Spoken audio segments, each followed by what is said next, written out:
Chapter 35, George Roman III and the Whigs, the American War, 1760–1783, by Charles Oman. In the last 2 centuries of English history, the accession of a new king has not often caused a complete revolution in politics. The change of sovereigns often gives us an unfortunate and misleading cross-division, cutting periods in two that are really one, or making us dream that there is a unity in periods which are really divided in their interest and meaning. This was not the case, however, when George III succeeded his grandfather George II. For the last time in English history, the change of kings implied a real break in the continuity of the politics of the time. The new monarch was only 22 years of age and was totally unversed in affairs of state. George II had lived in bitter enmity with his feeble and factious son, Frederick, Prince of Wales, the nonentity of whom the contemporary satirist wrote. After the prince's death, the old king had transferred his dislike to his son's widow and his grandson. George III had therefore been brought up almost in seclusion. The most notable point in his education was that his mother, Augusta of Saxe-Gotha, had taught him to despise his grandfather and his grandfather's position in the state. He had been told from his earliest years that the position of a sovereign who allowed himself to be led and governed by his ministers was degrading. When you come to the throne, we are told that his mother said, "George, be king."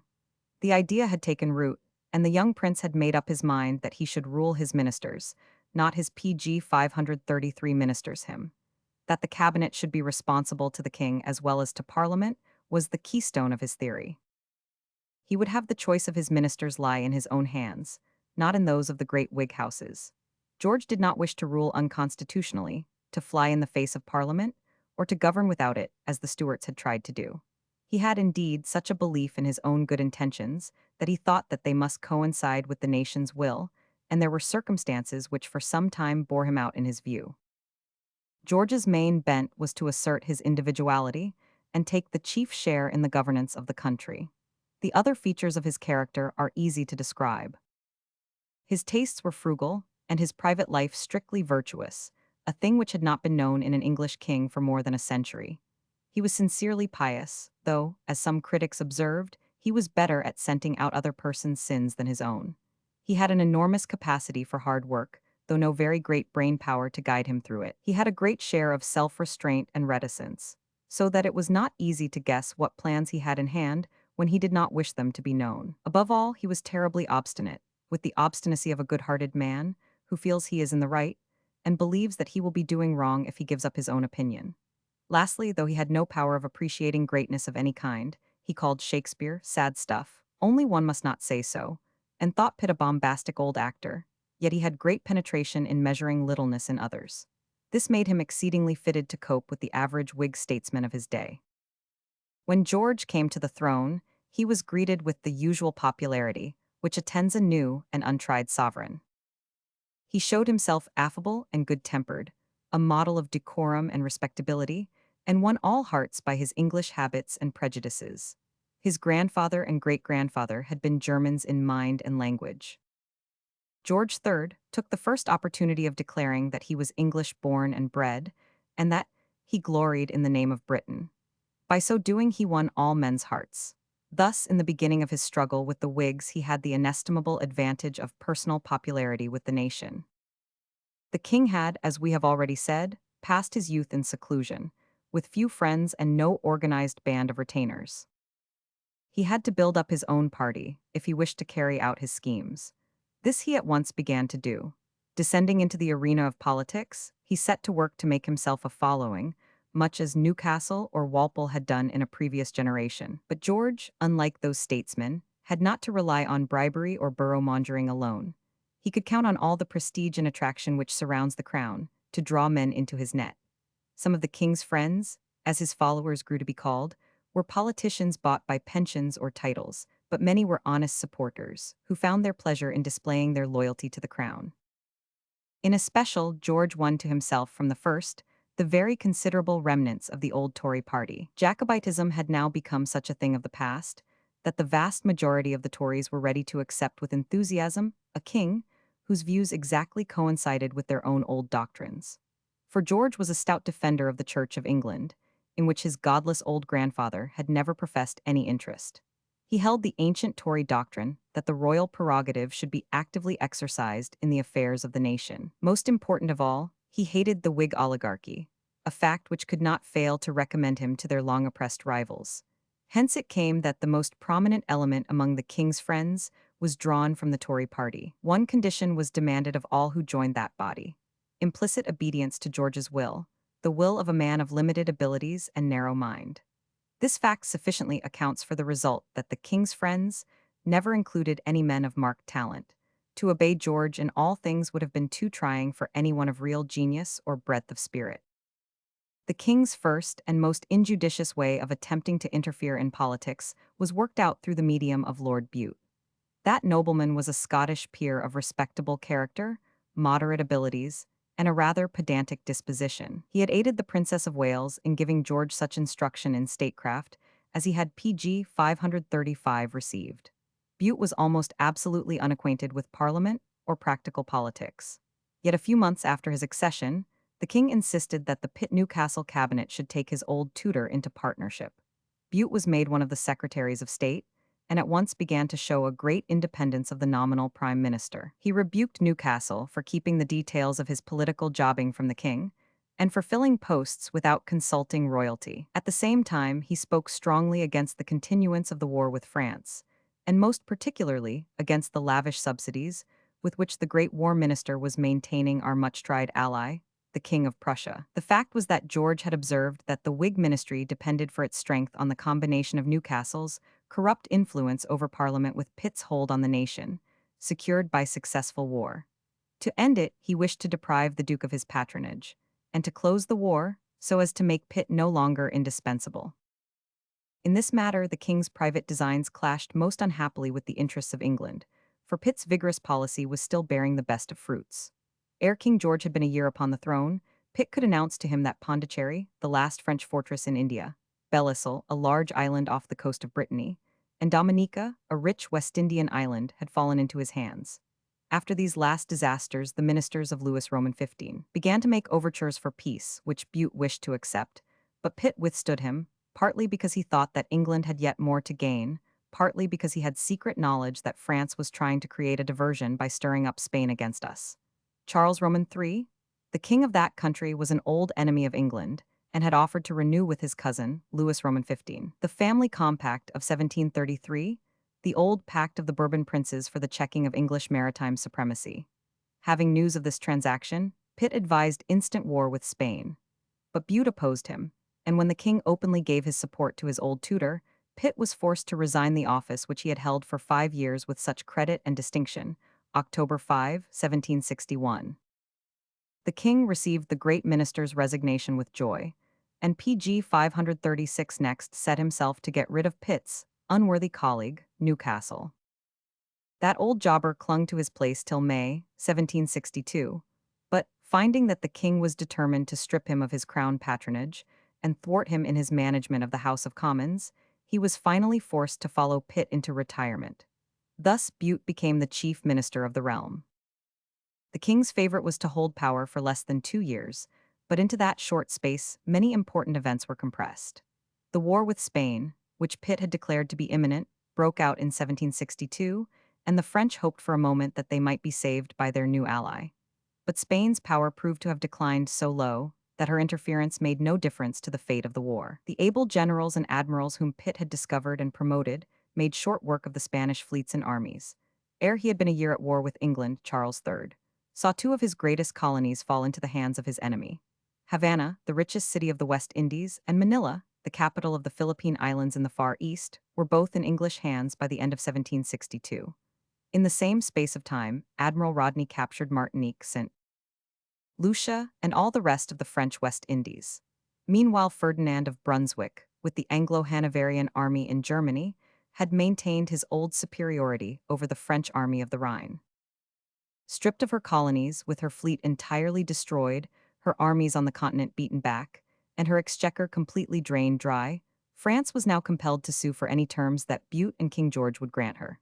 Her ally Spain, equally disheartened by the turn which the war had taken, followed her example. Nothing could please the English king better than the conclusion of peace. He gave Bute a free hand, and readily consented to the conclusion of the Treaty of Paris, February 1763. By this agreement, France ceded to England the vast province of Canada and all her American claims east of the Mississippi, retaining only some fishing rights on the coast of Newfoundland, which have proved very troublesome in our own day. At the same time, the West Indian PG 537 islands of St. Vincent, Tobago, Grenada, and Dominica were surrendered, as well as the African settlement of Senegal. France also undertook to keep no garrisons in her factories in Hindustan when they should be restored to her. She gave back Minorca, which she had held since Byng's disaster, and withdrew her armies from Germany. But she received back much that she had lost, and had no power of recovering: Belle Isle in Europe, Martinique, St. Lucia, and Guadeloupe in the West Indies, Goree in Africa, and all her Indian establishments. In a similar way, Spain ceded to us the swampy and uninhabited peninsula of Florida, which rounded off the line of our North American colonies. But she received back the two wealthy settlements of Havana and Manila, which she could never have regained by force of arms. The Peace of Paris was not received with enthusiasm in England. It was said, and truly, that Pitt would have asked and obtained much better terms, and that it was weak and futile to restore to France and Spain their lost colonies. Yet, looking at our enormous gains, it seems absurd to complain. The treaty made England supreme in America and in Hindustan, and ratified her permanent ascendancy at sea. When so much was secured, it appeared greedy to ask for yet more, for never by any previous treaty had England won so much or brought a war so triumphantly to a close. But one blot on Bute's reputation cannot be passed over. He deserted, most shamelessly, our useful if unscrupulous ally, King Frederick of Prussia. Having gained what England required, he left Frederick to shift for himself, withdrawing our armies from Germany and stopping the liberal subsidies which had maintained the king's famishing exchequer. If fortune had not favored him, Frederick might have been ruined by the loss of his only ally. He was saved, however, by the unexpected withdrawal of Russia from the hostile ranks. He proved able to hold his own against Austria, his one remaining foe, and brought the 7 Years' War to an end by the Treaty of Hubertsburg ere the year 1763 had expired. But he never forgave England for the mean trick which Bute had played him, and would never again make an alliance with her. When the war was over, Bute found his position as prime PG 538 minister quite unbearable. He was clamored at by Pitt's numerous admirers for making peace on too easy terms. At the same time, the Whig boroughmongers who followed Newcastle took their revenge on him in Parliament by rejecting all his bills. He was decried as an upstart Scot, a mere court favourite, the Gaveston of the 18th century, and the enemy of the greatness of England. Though he lavished the public money and the crown patronage on all sides, even more shamelessly than Newcastle had done, he could not hold his own. Bute was a sensitive man, and apparently could not bear up against the odium which his position as a court minister, disliked both by the nation and the Houses of Parliament, brought upon him. In April 1763, he laid down the seals of office, much to the regret of his royal master. Thus King George had been defeated in his first contest with the Whigs. He was compelled to draw back for a moment and to rearrange his plans. His next scheme was to try the effect of playing off the various clans and factions of the Whigs, one against another. For the fall of the great Pitt-Newcastle cabinet had split the Whig party into a complicated series of family groups and alliances, divided by no difference in principle, but only by matters of personal interest. The king thought that he could make and unmake ministries by the unscrupulous use of the votes of his friends in Parliament, and so hold the balance between the various sections of his enemies till he could reduce them all to powerlessness.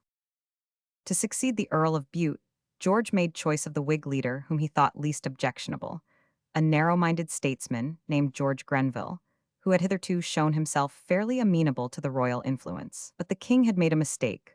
Grenville was as obstinate as himself, and when he found his master interfering in his patronage and intriguing with his followers, he allied himself with one of the great Whig clans, that headed by the Duke of Bedford, a faction which was jocosely called the Bloomsbury Gang, because it centered at the Duke's residence, Bedford House, Bloomsbury.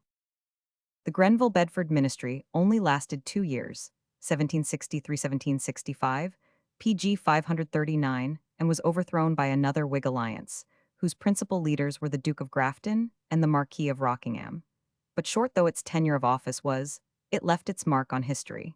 In England itself, the act of this cabinet which made most noise was the prosecution of Wilkes. John Wilkes was a member of Parliament, a party journalist of gross scurrility and a man of scandalous private life. But he had the good fortune to be made twice in his life a martyr to oppressive government. He had grossly libeled Lord Bute in his newspaper, the North Briton, but his chief offense in the eyes of Grenville was that he had, in number 45 of that publication, made abusive comments on the royal speech at the end of the session of 1763. For this he was illegally seized and imprisoned, under a general warrant, a document issued by Grenville, not against him by name, but against the authors, printers, and publishers of No. 45 of the North Briton. He was acquitted when put on his trial, under the plea that he had been illegally arrested.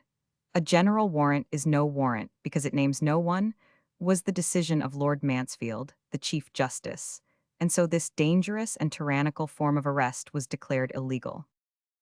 Wilkes posed as a victim of arbitrary government and obtained great popularity in spite of his infamous character. But Grenville then prosecuted him for publishing a blasphemous and obscene poem. Feeling sure that he would be condemned, Wilkes absconded to France and lived there 4 years. He was accounted by many a victim of malicious political persecution and never lost his favor with the mob of London. But while raising this storm in a teacup about the worthless Wilkes, George Grenville was committing another, and a very different mistake in a matter of the highest importance. It is to him that we must attribute the first beginnings of the quarrel between England and her North American colonies.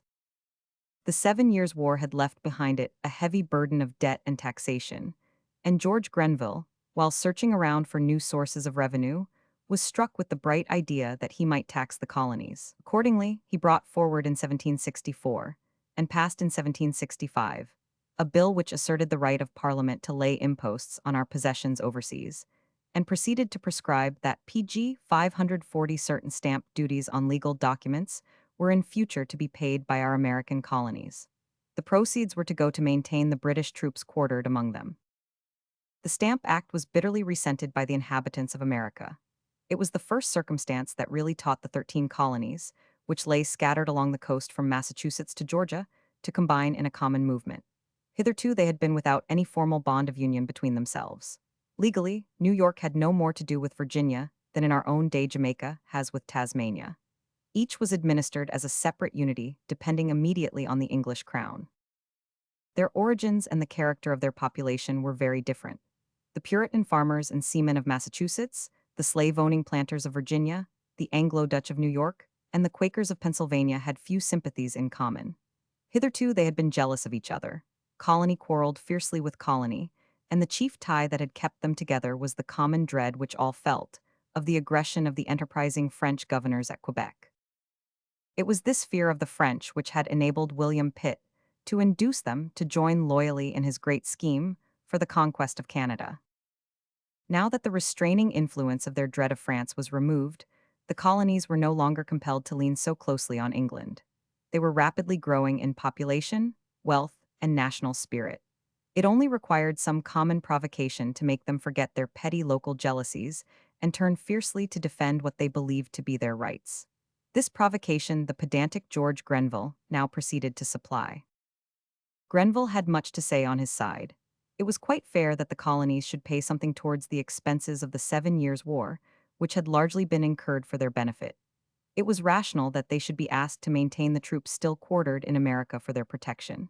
And the Stamp Act imposed on them a very small tax, only some few thousands a year. Moreover, Grenville had studied the old precedents, and could show clear instances of imperial taxation levied in the past from various pg 541 possessions overseas. But above the letter of the law, statesmen are responsible to the nation for the wisdom as well as for the legality of their actions. It is no excuse for the unwise minister to plead that he has the statute book on his side, if it can be proved that he has common sense against him. It is for this reason that Grenville and his two successors, Grafton and North, are held to have incurred a graver load of responsibility than any other British statesman has ever borne. The main line of protest which the colonists adopted was grounded on a favorite maxim of William Pitt, that there should be no taxation without representation.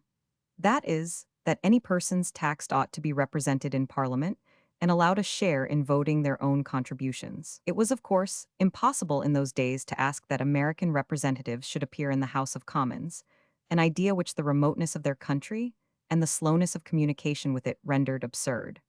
What the colonists therefore meant was that, being unrepresented, they ought not to be taxed. They were growing so strong that they would no longer endure to be treated as mere dependencies, and governed solely for the benefit of England.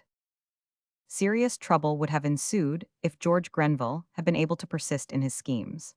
But he was overthrown in 1765 by the machinations of George III, who bade the 80 or 90 King's friends in the Commons to vote against him and combine with the opposition Whigs to turn him out of office. Grenville was evicted and dismissed. He was replaced by a new combination of Whig clans. The new cabinet was formed by the junction of the Marquis of Rockingham and the Duke of Grafton, to whom the old Duke of Newcastle was for the moment allied. Lord Rockingham was a more moderate man than Grenville, though a less able one. He disliked trouble and, to silence American complaints, took the very wise step of repealing the Stamp Act. But the Rockingham administration lasted only a year, for in 1766 the king's friends once more received orders from their master to overthrow the cabinet of the day. Rockingham was left in a minority and forced to lay down his seals, and a second Whig faction had felt the weight of King George's hand. The next ministry marked a new shifting of the political kaleidoscope. Pitt, who had been out of place since 1761, was now invited by the king to take office. He consented, believing, as he always did, that he was the one man able to administer the British Empire. To fill up his cabinet, he chose some of the younger Whig leaders, who were ready to serve under him from their admiration for his personality. The chief of them were the Duke of Grafton and Lord Shelburne, but the Pitt-Grafton ministry lasted for a few months only. Pitt was growing old and his powers were weakening. He felt the hard work of the House of Commons too much for him, and on taking office retired to the House of Lords as Earl of Chatham, July 1766. But even there the strain overtaxed his strength. Less than a 12-month after he had taken office, he was stricken down by illness, which took the form of brain trouble. He grew incompetent to transact any business, and the cabinet which he had formed passed entirely under the control of his colleague, the Duke of Grafton.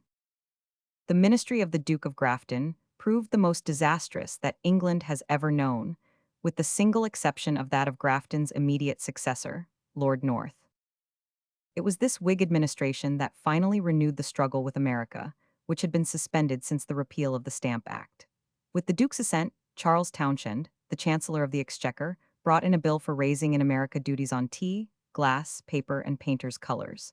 The whole was to bring in about £40,000 a year. Like the Stamp Act, this measure distinctly affirmed the right of England to tax her colonies without their consent. The Americans remembered that their previous resistance had been crowned with success, and commenced an agitation against the new act. A brisk fire of petitions was kept up by the houses of representatives of the various colonies, who besought the king, both publicly and privately, the House of Commons, and the ministers to remove the tax, restating their old theory of no taxation without representation. Moreover, the colonies began formally to correspond with each other, and to find that the same spirit of discontent prevailed in all, a fact very ominous for the home government. At the head of the 13 colonies was Massachusetts, whose PG 543 capital Boston was the largest town in America and a very thriving port. Its seafaring population had the greatest objection to the new customs duties. Mobs were continually filling the streets to demonstrate against England, and as early as 1768, the rioting grew serious. In 1770, Boston saw the first bloodshed in the American quarrel. A party of soldiers, stoned by a mob till they could no longer keep their temper, fired and shot 4 or 5 rioters. This massacre, as the colonists called it, brought the bitter feeling against England to a head. The Grafton cabinet at home could not at all understand the feelings of the Americans. They supposed that it was the mere amount of the tax that was causing discontent, and contented themselves with pointing out that it was insignificant, not seeing that it was the principle of taxation, not the small sum actually levied, that was exasperating the colonists. But the Duke and his followers were not to see the end of the matter. In 1770, their day of reckoning with their master, the king, had arrived. George III had been perpetually increasing his band of followers in the Commons, and the new Tory party was grown large enough, not only to hold the balance between 2 Whig cliques, but to make a bid for power on its own account. The Grafton ministry fell before a double assault. Pitt, whose health had now recovered so far that he was able to appear in his seat in the House of Lords, was thundering at them for their misconduct of American affairs. But another difficulty was far more actively operative in their overthrow. The irrepressible John Wilkes had returned from France, had stood for the county of Middlesex, and had been elected.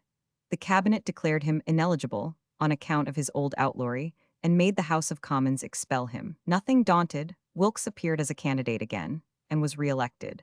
Then Grafton and his majority enacted that the defeated opponent of Wilkes, who had received only 300 votes, was the legitimate member for Middlesex. This iniquitous step roused public feeling. It was said that liberty was at an end if the ministry could appoint members of parliament in defiance of the votes of the electors. Even Charles I, in his worst days, had not falsified the results of elections, as the Whigs of Grafton's party were doing. Stormed at by Pitt, scurrilously libeled by the able but malignant political writer who signed himself Junius, hooted down by the mob of London, and abandoned by the king's friends in his moment of distress, Grafton resigned. It was generally thought that another Whig ministry would appear on the scene, probably an alliance between Pitt and Lord Rockingham. This, however, was not to be so. The king had been counting up his forces. Having upset in succession 4 different Whig ministries, he now thought himself strong enough to renew the experiment which he had tried in Bute's day. Accordingly, the nation was surprised by the news that George had made Lord North Prime Minister. North was a parliamentary jobber of the same type as Newcastle. He was a good-natured, indolent man, of limited intelligence but shrewd and businesslike. He made his bargain with the king and undertook to carry out his policy. He was the tool, George the hand that guided it. For the next 12 years, 1770–82, George ruled the nation according to his own ideas and led it into the most slippery paths. His compact body of king's friends, aided by mercenary helpers from among the Whigs, preserved a constant majority in Parliament under the astute management of North. The old Whig clans raged in impotent wrath, but could not shake the ministry. Their expulsion from power had one good effect. It taught them to put some reality into their old assertion that they were the people's friends and the guardians of constitutional liberty.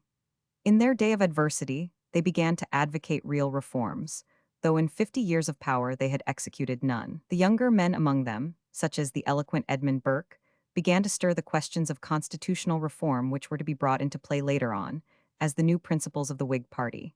They denounced parliamentary corruption, ministerial jobbing, and attacks on the liberty of the press, or the rights of the constituencies. Hints were dropped that the old rotten boroughs might be abolished, and more members given to the populous counties and cities. But while the Whigs were talking of reforms, North and his PG 545 master were actually engaged in bringing a much more exciting topic to the front. In 4 years, they succeeded in plunging England into a desperate war with her transatlantic colonies.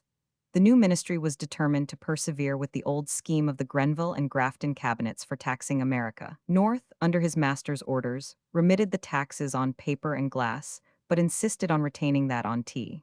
His persistence led to open violence in America. In 1773, a mob disguised as Mohawk Indians boarded the tea ships in Boston Harbor and cast the chests into the sea. The local authorities pretended that they could not discover the rioters. In high wrath, the government resolved to punish the whole city of Boston. North produced a bill for closing its harbor to all commerce and compelling the ships that had been wont to trade with it to go to the neighboring port of Salem.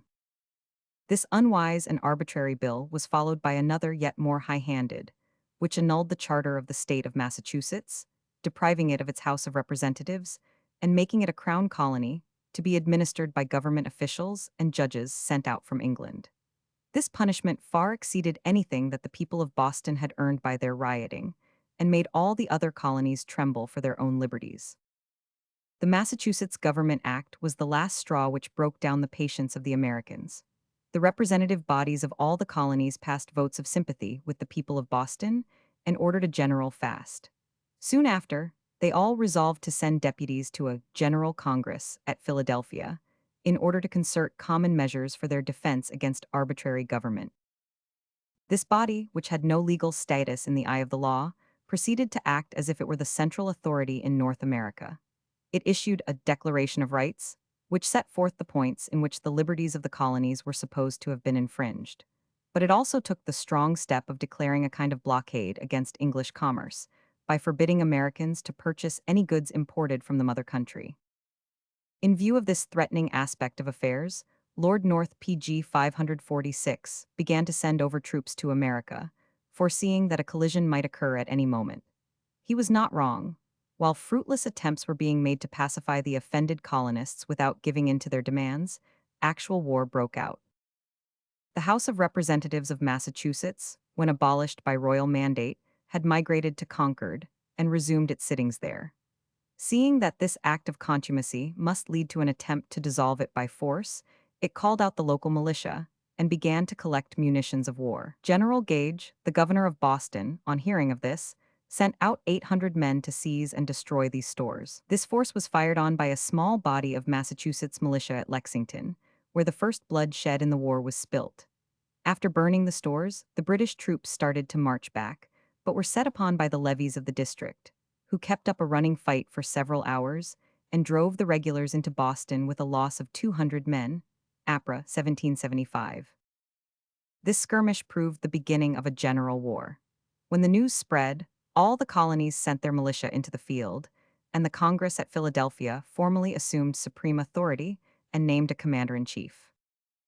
This was George Washington, a Virginian planter, who had seen much service in the last French War and was almost the only colonist who possessed a good military reputation. No choice could have been better. Washington was a staid, upright, energetic man, very different from the windy demagogues who led the rebellion in most of the colonies. His integrity and honesty of purpose made him respected by all, and his readiness of resource and unfailing cheerfulness and perseverance made him the idol of the willing but undisciplined bands who followed him to the field. Ere Washington reached the seat of war in Massachusetts, a battle had been fought. The colonists were defeated but not discouraged, for at the fight of Bunker's Hill, June 17, 1775, they maintained their entrenchments for some time against the regulars, and were only beaten out of them after a very stiff combat. General Gage, a very unenterprising man, was so disheartened by the losses of his PG 547 troops that he did not follow up his victory, and allowed Washington to reorganize the beaten colonists and blockade Boston. The struggle was now bound to be fought out to the end. When the Congress sent to London the Olive Branch Petition, a last attempt at a peaceful settlement, the king bade Lord North return it unanswered, as coming from a body which had no legal existence. The small regular army of England, some 40,000 men scattered all over the world, was obviously unable to cope with so great a rebellion, so the government had to begin raising new regiments and enlisting Hessian and Hanoverian auxiliaries in Germany. While these new forces were being got ready, a whole year was consumed in preparation. The Americans had all their own way. In March 1776, the royal troops were forced to evacuate Boston, the only stronghold that they held in the colonies. 3 months later, the Congress took the decisive step of throwing off all allegiance to England by publishing the Declaration of Independence and forming the 13 colonies into a federal republic, July 4, 1776. Very shortly after, the English reinforcements began to appear, and General Howe with 20,000 men landed on Long Island, in the state of New York.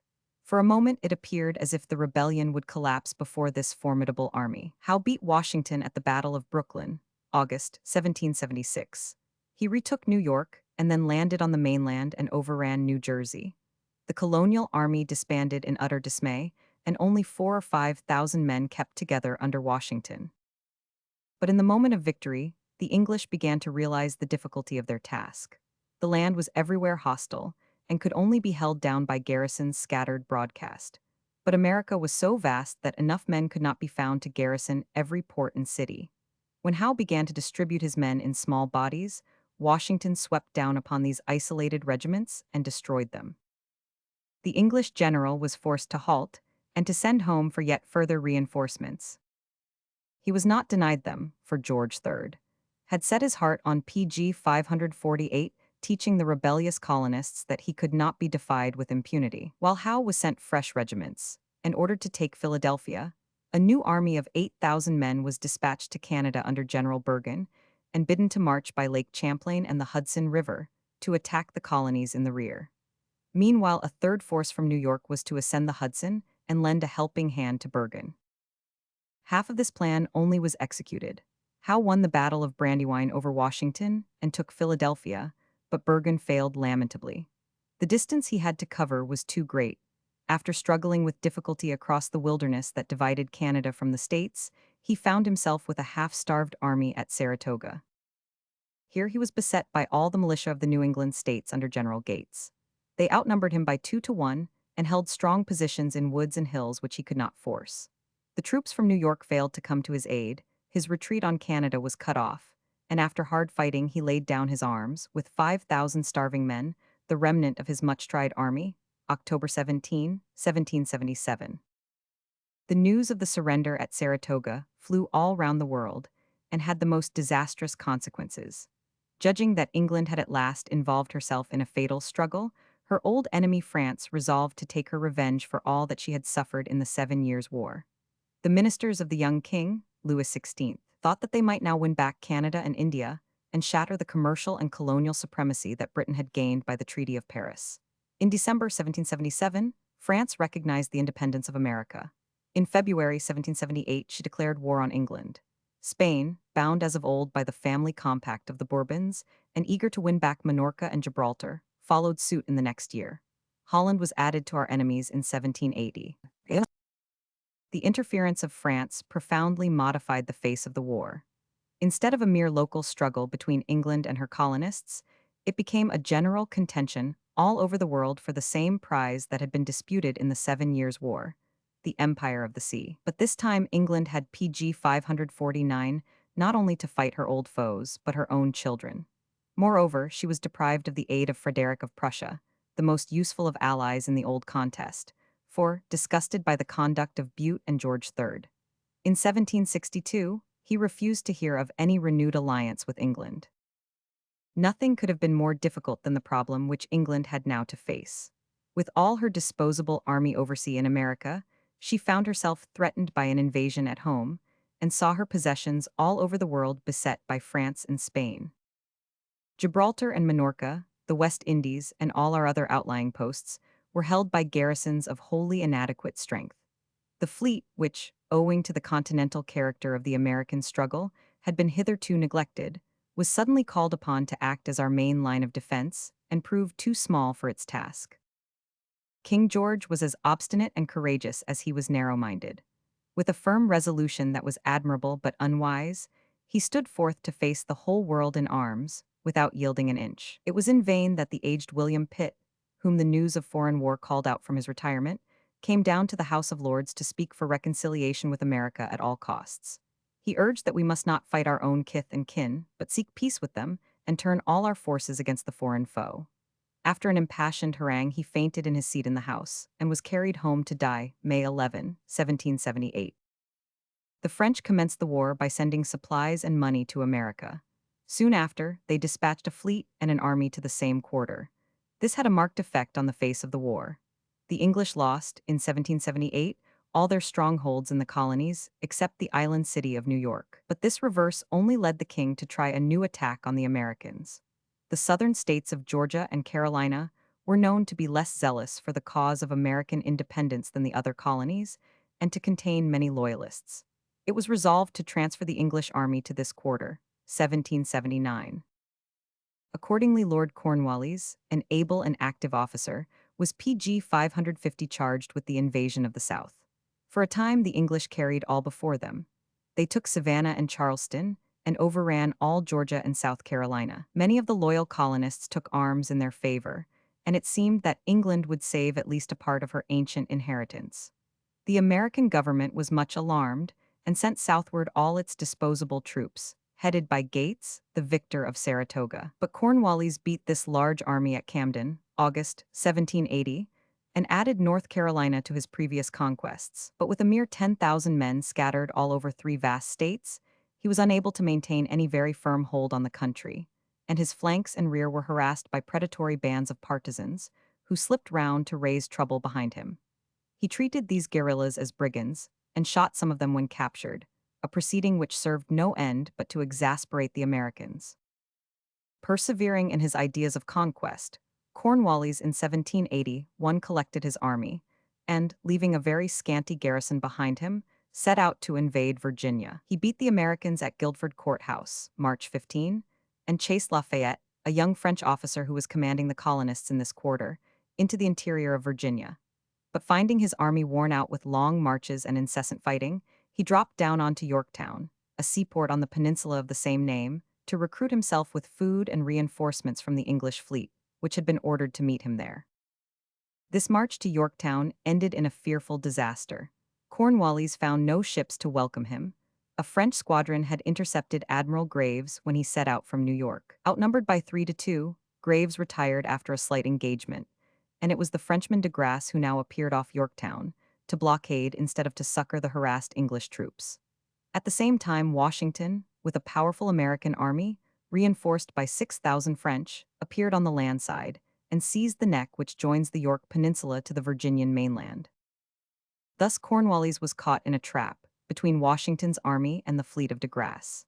He made a desperate attempt PG 551 to escape by breaking through the American lines, but when it failed, was forced to surrender for want of food and ammunition, with 4,500 men, the remnants of the victorious army of the South. With him fell all hopes of the retention of Georgia and Carolina by the British. The feeble garrisons which he had left behind him were swept away, and the fortress of Charleston alone remained of all the conquests which he had made October 1781. New York, in a similar way, was now left as the only British post in the north. Under this disaster, it seemed as if England must succumb, more especially as it was but one of a simultaneous batch of defeats suffered in all corners of the empire. Minorca was captured by the French in the same autumn, after a vigorous defense. All the West India Islands, save Jamaica and Barbados, suffered the same fate. In India, a French fleet under de Suffren was hovering off the coast of Madras, while at the same time Hyder Ali, a famous military adventurer who had made himself ruler of Mysore, invaded the Carnatic from the inland, cut an English army to pieces, and ravaged the country up to the gates of Madras. At home, too, matters were looking very dark. The dull and reactionary government of North had been suffering a stormy trial. In 1780, the strange and fantastic Gordon riots had seemed for a moment to shake the foundations of society in London. Lord George Gordon, a fanatical and half-crazed member of Parliament, had stirred up an agitation against some bills for the relief of Romanists which had come before the lower house. He raised a mob which burnt many Catholic chapels, destroyed the houses of unpopular persons, and then turned to indiscriminate plunder. The ministry and the magistrates showed a strange weakness before this outburst of anarchy, and it was left to King George himself to order the troops to act against the mob and get the streets cleared by the prompt shooting of plunderers. In Ireland, things were far more dangerous. In the absence of the regular army, the ministry had permitted the Protestants of Ireland to form volunteer corps for the protection of the island from French invasion. But the volunteers, finding themselves the only force in the land, PG 552 proceeded to follow the example of America by agitating for the complete parliamentary freedom of Ireland and the repeal of Poyning's Act, which subjected the Irish to the British legislature.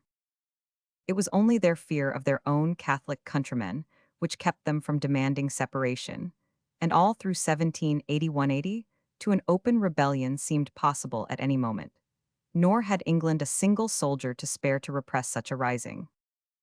Indeed, the trouble only ended by the complete surrender of the English government.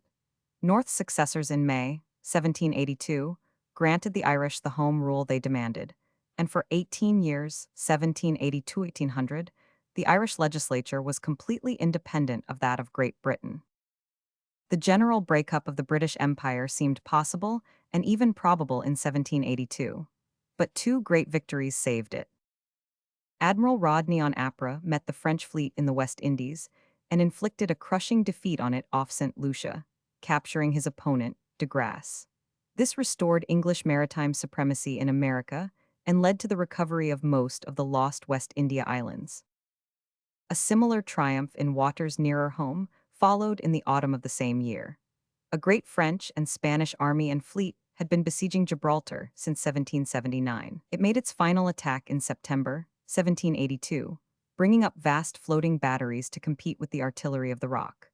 But General Elliot, the indefatigable governor of the place, destroyed all these cumbrous structures with red-hot shot, and a few days later an English fleet under Lord Howe arrived and relieved the long-beleaguered garrison.